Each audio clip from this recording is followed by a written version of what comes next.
Assalamualaikum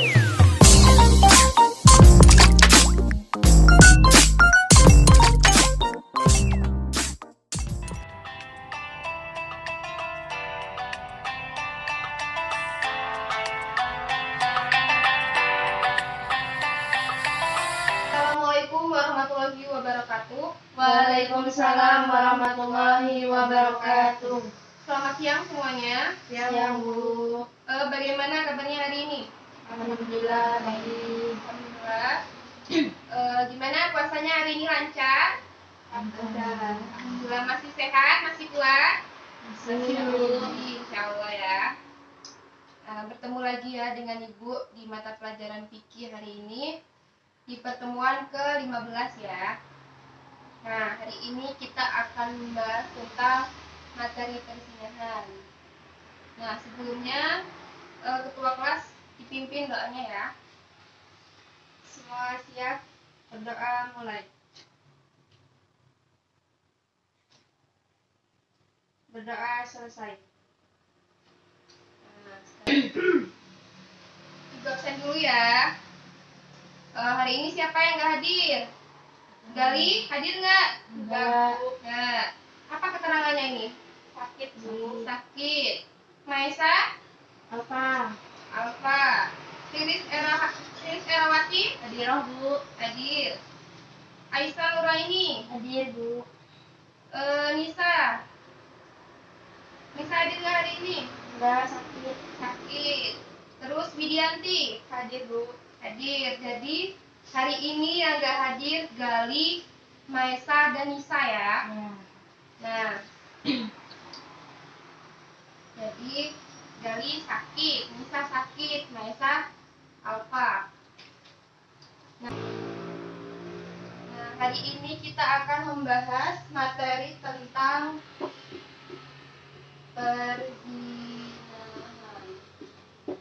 perzinahan ya. Jelas nggak tulisan Ibu? Jelas, Bu. Jelas. Nah, ini kita membahas materi tentang perzinahan.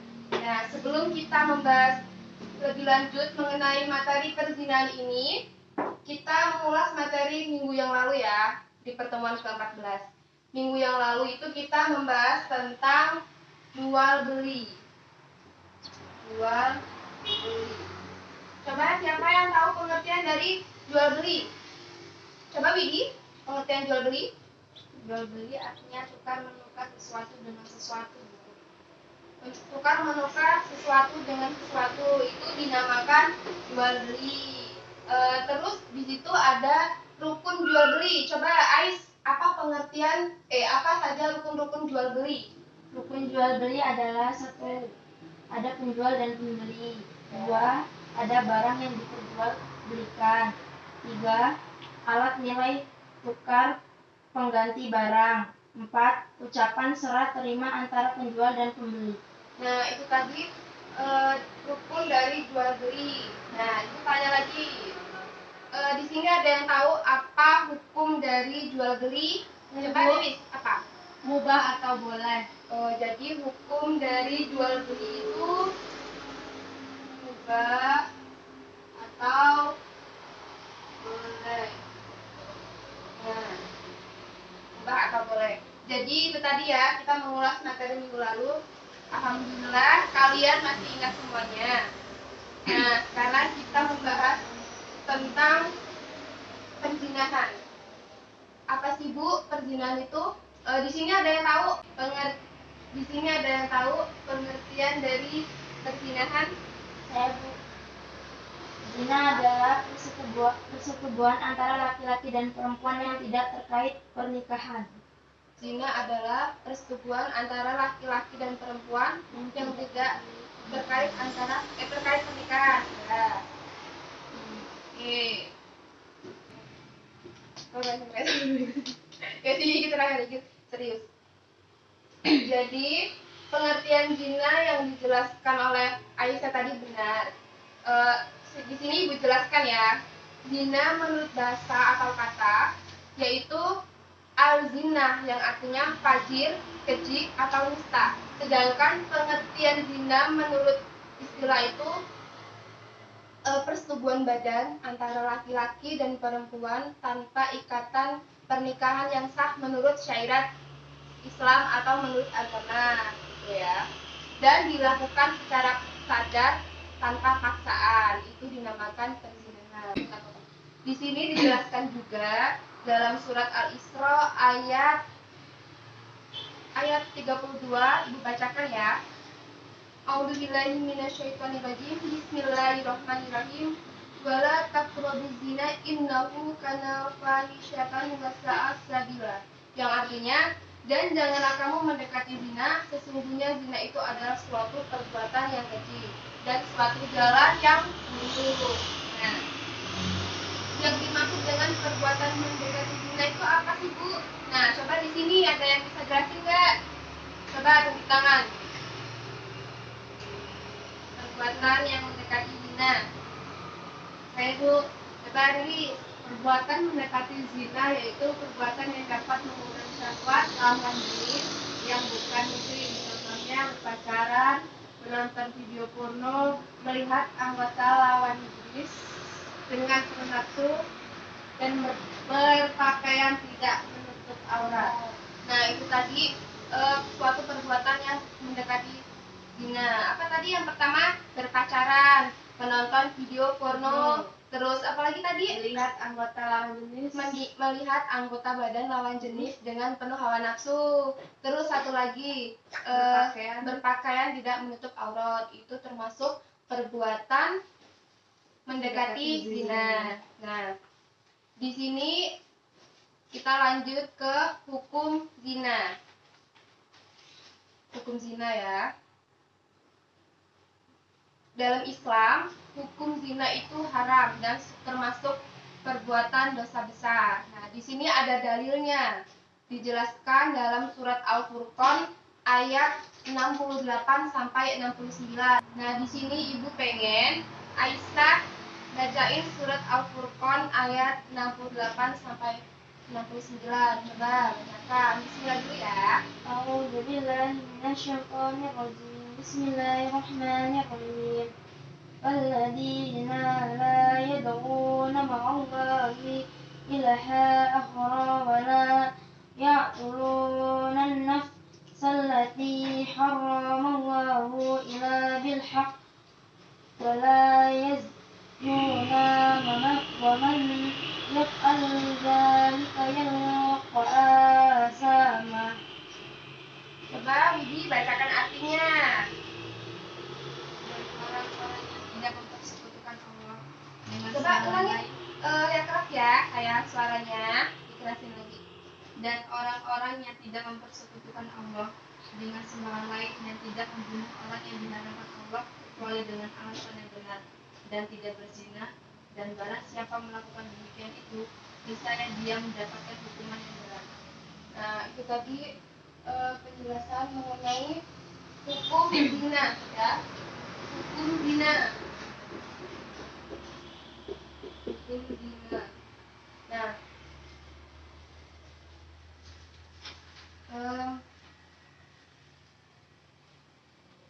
di dalam Islam itu perzinahan itu dibagi menjadi dua, yaitu zina yang tampak dan zina yang tersembunyi.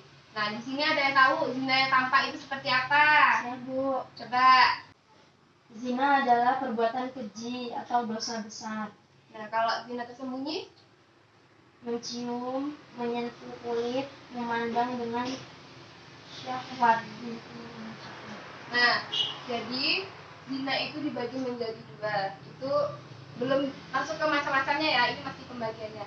Yang pertama, zina secara tampak, yaitu zina yang dilakukan secara tampak. Terus zina tersembunyi. Zina tersembunyi itu mencium, menyentuh kulit, memandang dengan syahwat. Nah, itu yang dinamakan dengan zina tersembunyi. Nah, setelah itu kita masuk ke pembagian macam-macam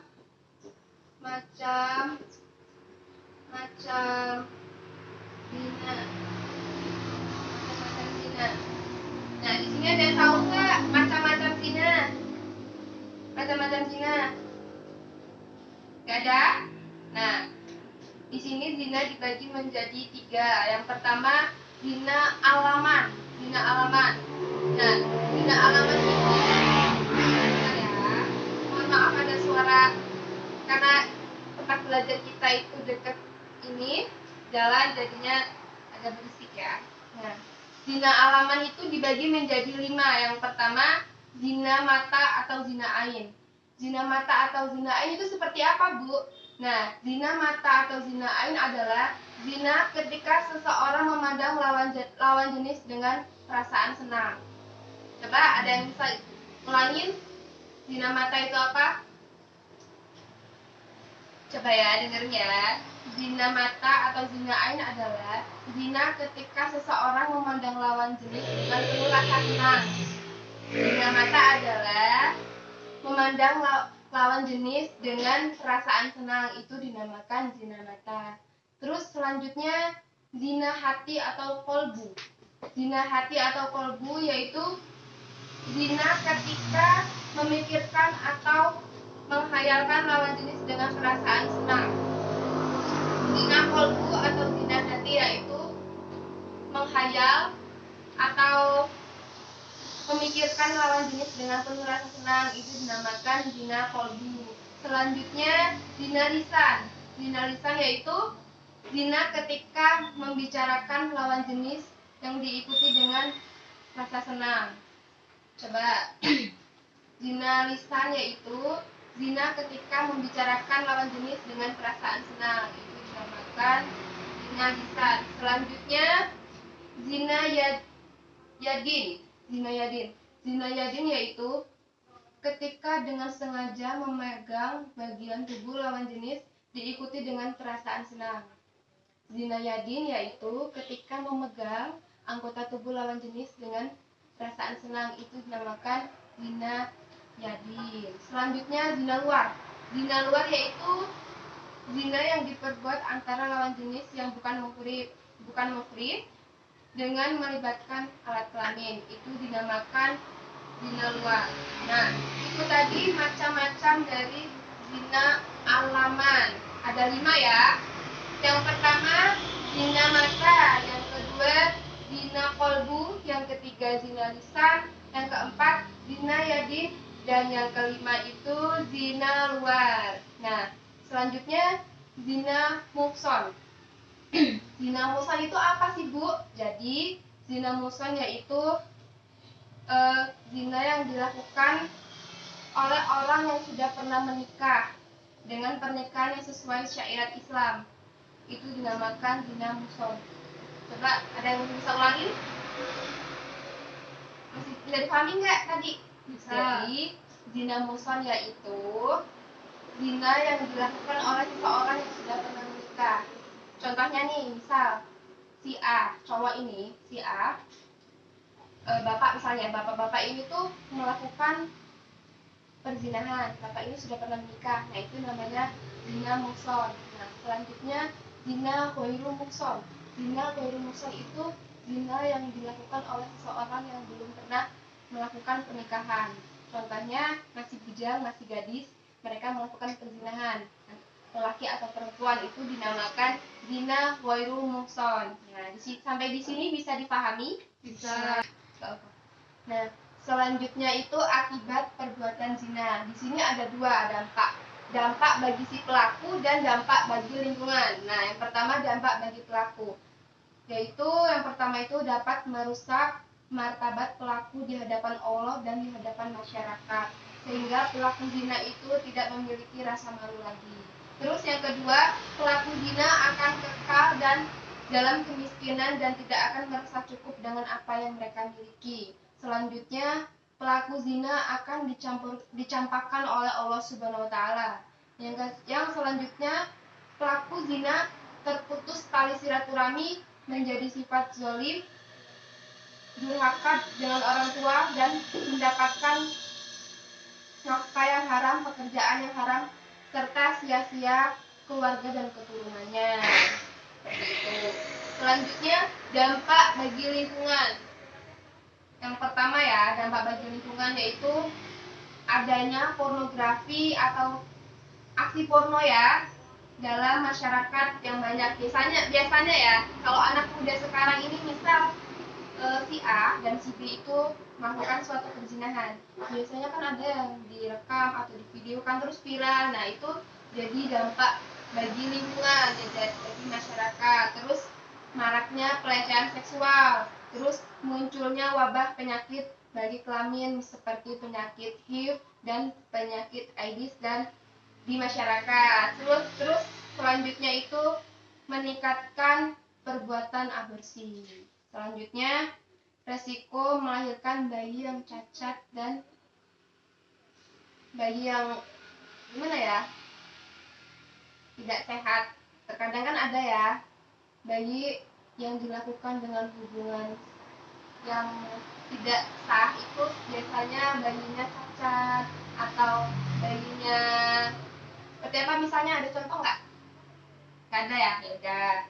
Kalau gitu sebenarnya dampak zina bagi pelaku dan bagi masyarakat itu sebenarnya banyak. Kalian bisa buka di buku, karena minggu depan besok kita ada ulangan harian ya.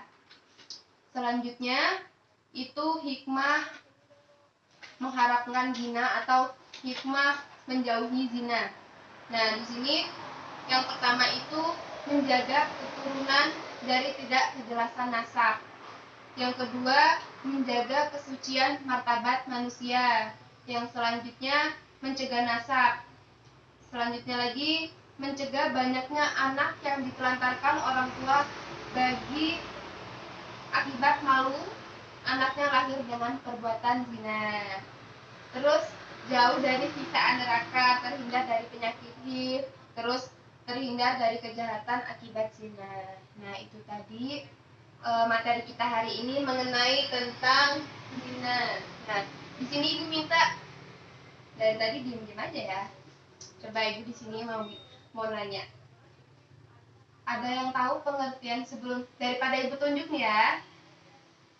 Ada yang tahu pengertian dari zina? Tunjuk tangan.